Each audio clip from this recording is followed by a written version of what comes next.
নমস্কার, কেমন আছেন সবাই? প্রবাসে ঘরকন্যা আইটি ভ্লগে আপনাদের স্বাগত জানাই। সকাল 8:30 মতো বাজে এখন। আমি এখন আমাদের বাড়ির ছাদে মেদিনীপুরে। দেন চালের কৌটোটা একবার নিয়ে যাই, পায়রাগুলোকে আজকে একবার খাবার দিয়ে দিই।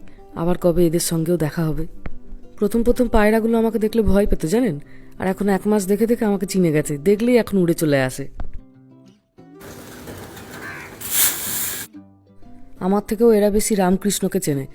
লাস্ট 1 মাস প্রত্যেক দিন সকালে ওই দাদু কিংবা দিদার সঙ্গে এসে প্রত্যেক দিন এদেরকে খেতে দিত। আজও দিয়ে গেছে। এখন এদের এটা সেকেন্ড রাউন্ড চলছে। দাঁড়ান, এই দিকটাতে একটু সাইড করে দিই। ওই যে কাকটা বসে আছে ওখানে, ও আবার এদের সঙ্গে খুঁটে এইভাবে খেতে পারে না। ওকে মা দেখি এখানে আলাদা করে একটু করে দেয়, ও এখানে সাইডে এসে আস্তে আস্তে খায়। 4 বছর পর 4 সপ্তাহের ছুটি একদম হু হু করে যেন কেটে গেল। এই যেন মনে হচ্ছে গতকাল এসে সব বাক্সগুলো খুললাম। মেহারও দেখছি এবার মনটা ভারী খারাপ। ওরও এবার ফিরে যাওয়ার মন নয় কিছুতেই। লাস্ট 1 মাস মামা মাসি দাদু দিদা সবার মাঝখানে থাকা, তাদের ভালোবাসা, সমস্ত রকমের অন্যায় আবদারগুলোকে প্রশ্রয় দেয়া, কিছুতেই ওর এইগুলোকে ছেড়ে বাড়ি যাবার মন নয়। বারবার ধরি আমার মা বাবার মাথা খারাপ করে দিচ্ছে, দিদা তুমি কবে যাবি, আর দাদাই তুমি কবে যাবি, এই করে করে। সকালের দিকটা বেশ সুন্দর বৃষ্টি হয়েছে, আস্তে আস্তে গরমটাও বেশ কেটে গেল। চারিদিকটা একটু ভালো করে দেখে নিই, আবার কবে আসবো। যা চারিদিকে এই মহামারী, যুদ্ধ, বিদ্রোহ, রোজই প্লেন বন্ধ, ট্রেন বন্ধ, এসব তো চলেই যাচ্ছে। তবে বহু বছর পর এতদিন আমি মেদিনীপুরে কাটালাম। 4 সপ্তাহ, পুরো একদম 1 মাস। মানিক সঙ্গে এলে এটা অবশ্য হতো না। যখন ওর সঙ্গে আসা যাওয়া করি তখন ছুটিটা একটু কম থাকে, এতদিনের ছুটিও পায় না। কিন্তু এবার বাচ্চাদের নিয়ে আগে চলে আসতে কটা দিন ছুটি আমি বেশি পেলাম। এটা আমাদের একদম উপরের ছাদটা। রাতের বেলাতে এলেও ভারী সুন্দর লাগে এখান থেকে দেখতে। অনেকটা দূর অব্দি বেশ শহরটা দেখা যায়। আমার মায়ের সব গাছপালারা, নয়নতারা, তুলসী, বৃষ্টির জল পেয়ে সব এক গাছ করে ফুল দিচ্ছে। চলো, তোমরাও সবাই ভালো থেকো। আবার হয়তো পরের বছর দেখা হবে। 10টা 10:30টার দিকে বেরাবো, এখনো ঘন্টা 2 খাতে আছে। চলুন নিচে যাই। ও, আজকে জল খাবারে আবার পিৎজা। ছেলে মেয়েদের এটা ভারী পছন্দ হয়েছিল জানেন। লাস্ট 1 মাসে মা বোধহয় 10 থেকে 12 দিন এই পিৎজা বানিয়েছে শুধু। তাই আজকে চলে যাবার দিন মনে করে ঠিক মা পিৎজাটা আবার বানিয়ে দিয়েছে। হচ্ছেও বেশ ভারী ভালো খেতে। রেসিপিটা শিখে নিয়েছি, এবার ওখানে গিয়ে করে করে দেবো মাঝে মাঝে। ব্যাগ বাক্সগুলো কাল রাতেই সব গোছানো হয়ে গেছে। এখন শুধু ওই ঘরের কোনো কিছু পড়ে আছে কি না, ছেলে মেয়েদের খেলনা বলুন বা থার্মোমিটারটা বলুন বা জ্বরের ওষুধটা বলুন, এইটুকুই শুধু একটু খুঁজে নেয়া। এরপর 1 সপ্তাহ হালি শহরে, একটা দিন আমার বোনের বাড়িতে। ব্যাস হয়ে গেল ছুটি শেষ, তারপরই ফিরে যাওয়া। দুর্দান্ত হয়েছে। পাউরুটি আর ডিম দিয়ে বানিয়েছে, কিন্তু খেতে একদম দুর্দান্ত হয়েছে। ও বাহ, এটাও দিয়ে গেছে সকাল সকাল। গতকালই দিয়ে যাওয়ার কথা ছিল, কিন্তু এত বৃষ্টি হচ্ছে, ভালোই হলো যাবার আগে দিয়ে গেল। দেখে যেতে পারবো একবার কেমন হয়েছে। সে আপনাদের বলছিলাম না গতকাল যে এই বাড়ির জন্য একটা এয়ার ফ্রায়ারে অর্ডার দিয়েছি, সেটাই এসেছে। ফিলিপসের একটা এয়ার ফ্রায়ার। মায়েরও এটা বহু দিনের শখ ছিল। ভিডিওতে বিভিন্ন জিনিস দেখতো তো আমি এয়ার ফ্রায়ার বানাই, মায়েরও দেখতাম বেশ ইচ্ছা হতো। বাহ, দেখতে কিন্তু বেশ ভালো হয়েছে বলুন। খুলতে পারবো এখন? না। চলুন, মোটামুটি সব প্যাকিং হয়ে গেছে, আর সেরকম কিছু নেবার নেই। সবাই আমরা রেডি হয়েও গেছি, এবার বেরাবো। এদিকে রামাবুড়িও রেডি, সঙ্গে পেপা পিগ নিয়ে। আমার ছোট মামা আর মেহা। লাস্ট 1 মাসে মেহার সব থেকে কাছের বন্ধু।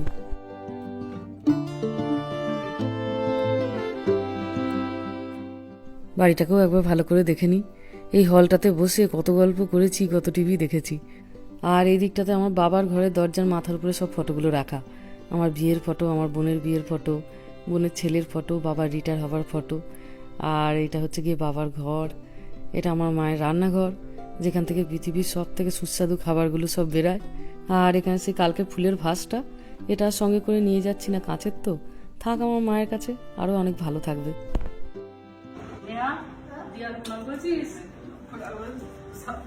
নো কান্নাকাটি, নো কান্নাকাটি, নো কান্নাকাটি, নো কান্নাকাটি,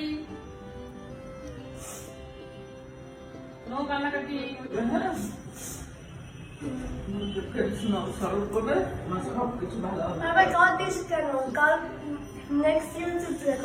নেক্সট ইয়ার তো দেখা হবে, এখানে কাঁদিস কেন?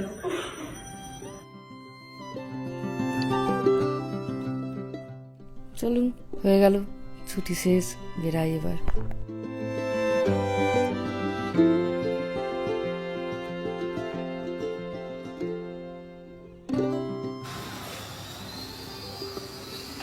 আসি কাকিমা।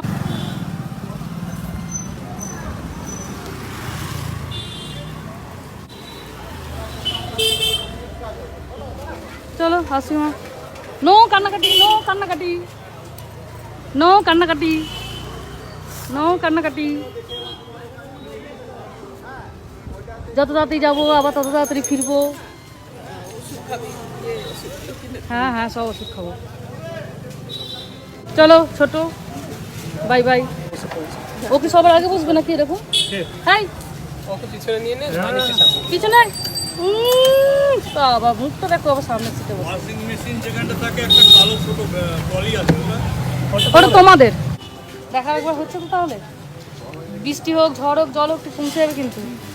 মঙ্গলবার থেকে চলে যাও। চলো মা আসি। আরে আবার দেখা হবে তো, আবার কাঁদছো কেন? এই তো দুদিন পরেই আবার দেখা হবে। ওই যে আমার বাড়িটা। হাই মামাই, চল।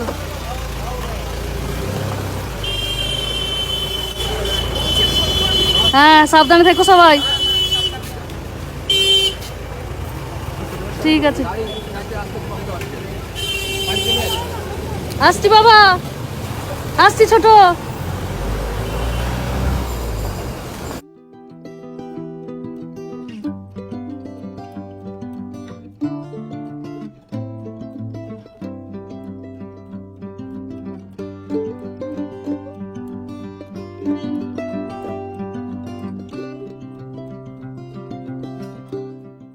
এটা আমাদের মেদিনীপুরের কাঁসাই নদী।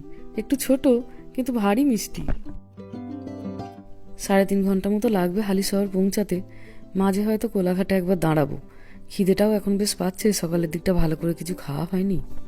ছেলে মেয়েরাও ভারী মনমরা হয়ে গাড়িতে বসে আছে, একবারটি নামবো তখন সবাই মিলে। দাঁড়িয়েছি এখানে আমরা এখন একবার আপ্যায়ন হোটেল ও রেস্টুরেন্ট। সবাই একটু চা জল খাওয়ার জন্য এখানে দাঁড়িয়েছি। লুচি আলুর দম নেই, শেষ হয়ে গেছে। ওই জন্য মানিক আমার জন্য একটা ডিম টোস্ট এনেছে। কি সুন্দর দেখতে হয়েছে দেখুন। বাড়িতে যতই চেষ্টা করা হোক এমন সুন্দর কখনো হয় না। গন্ধটাও খুব সুন্দর বেরাচ্ছে। আবার চাট মশলা দিয়ে দিয়েছে ওপরটা একটু। দারুণ খেতে হয়েছে।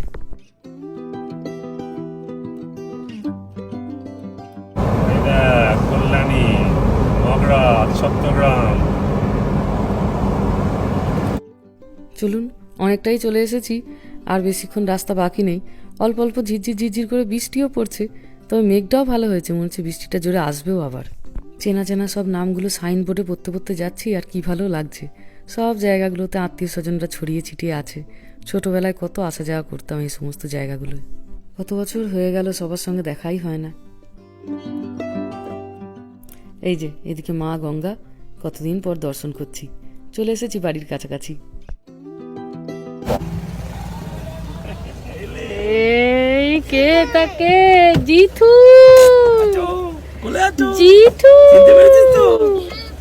কেমন আছো মেজদা? ভালো আছি। চলো চলো, মেয়েটাকে কোলে নেবো, চলো পরে। মেহাকেও কোলে নেবে বলছে জেঠু।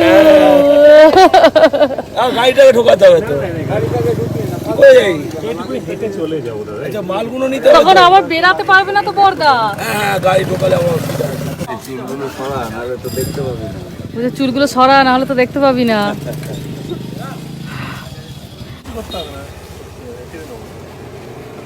মেহা তোর হেয়ার ব্যান্ডটা নে, ওই রাবার ব্যান্ডটা।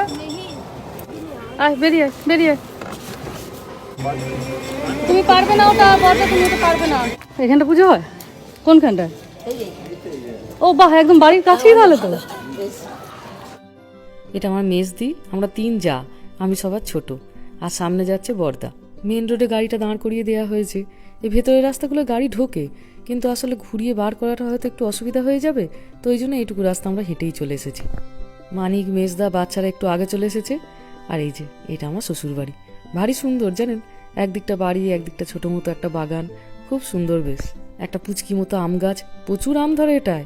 এবছরও খুব ধরেছে, কটা আম রেখেও দিয়েছে আবার এদের জন্য। কতদিন পর দেখছি বাড়িটাকে। মাও তো আগে তোমার একটা রোগা হয়ে গেছে। কোন ডায়েটটা ফলো করছো?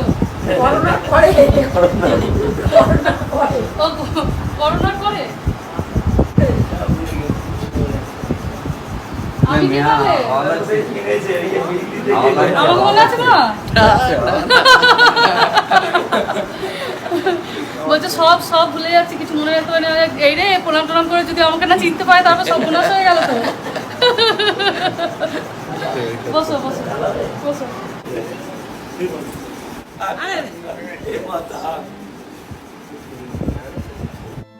চলুন বহুদিন পর সবার সঙ্গে দেখা, একটু গল্পগুজব করি। ভিডিওটাও তাহলে আজকে এখানে শেষ করছি। সবাই ভালো থাকবেন, সুস্থ থাকবেন, সাবধানে থাকবেন। আর ব্লগটা কেমন লাগলো সেটা আমাকে অবশ্যই কমেন্টে জানাবেন। ভালো লাগলে একটা লাইক করে দেবেন। সবাই ভালো থাকবেন, সুস্থ থাকবেন, সাবধানে থাকবেন। দেখা হবে খুব শিগগিরই পরের একটা ব্লগে।